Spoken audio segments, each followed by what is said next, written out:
La pensée de Dieu concernant son Fils et ce qu'il a élu en lui dans le passé éternel était la suivante. Qu'ensemble, ils en vinssent un jour à régner, à gouverner et à administrer cet univers pour Dieu et avec lui. Qu'ensemble, ils eussent partie liée avec le trône de Dieu pour l'administration et le gouvernement universel. Cette pensée-là, cette vérité-là est sous-jacente tout au travers des Écritures. C'est sur cet objectif-là que Dieu a son cœur. Et c'est contre cet objectif-là que cet autre, dont les différents titres représentent autant de formes variées de son activité et de son caractère, c'est contre cet objectif que Satan s'est dressé tout entier, dans un effort multimillénaire de résistance et d'obstruction. Mais Dieu suit sa pensée, sa décision est prise. Son plan pour nous en Christ est arrêté. Il a disposé de son trône. Et les vainqueurs sont ceux qui réalisent ce plan de Dieu. Cette phalange personnifie l'intention originale de Dieu.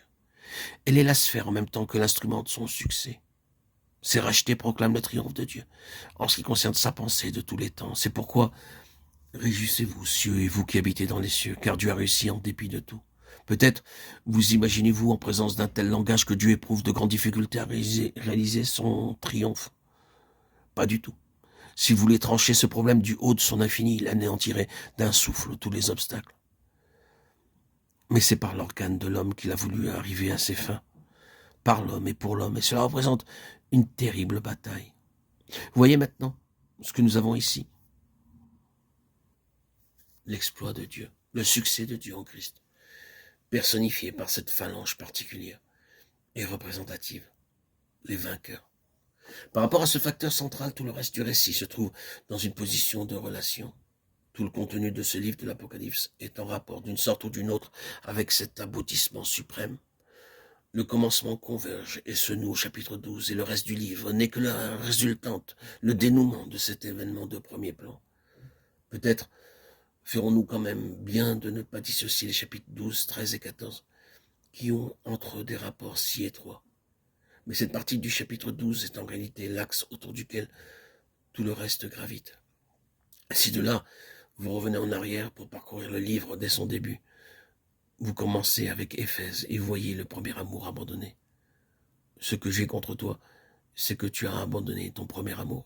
Vous voulez une explication de cet abandon du premier amour et vous découvrez qu'elle ne doit pas être cherchée dans le simple déclin d'un enthousiasme, mais bien dans un antagonisme spirituel raisonné.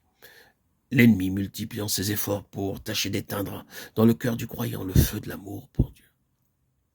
Vous savez bien ce qu'il en est du véritable amour pour le Seigneur. Il ne s'en va pas ainsi de lui-même. Et l'on n'y renonce pas de propos délibérés. Il faut plus que cela pour le faire disparaître. Il ne succombe que sous une pression extérieure, adversité, lutte, découragement, tactique d'épuisement, savamment calculée par l'adversaire. Pour ne rien dire de ces insinuations, de ces trompe-l'œil sans nombre. Le piège du monde, la séduction du péché, cette opposition terrible et systématique qui nous barre parfois le chemin, des obstacles naturels. Cela, des questions de caractère. C'est bien plus loin qu'il faut chercher l'instigateur de toutes ces choses. C'est contre le trône de Dieu qu'elles sont dirigées, contre cet objectif suprême qui est maintenant devant nous.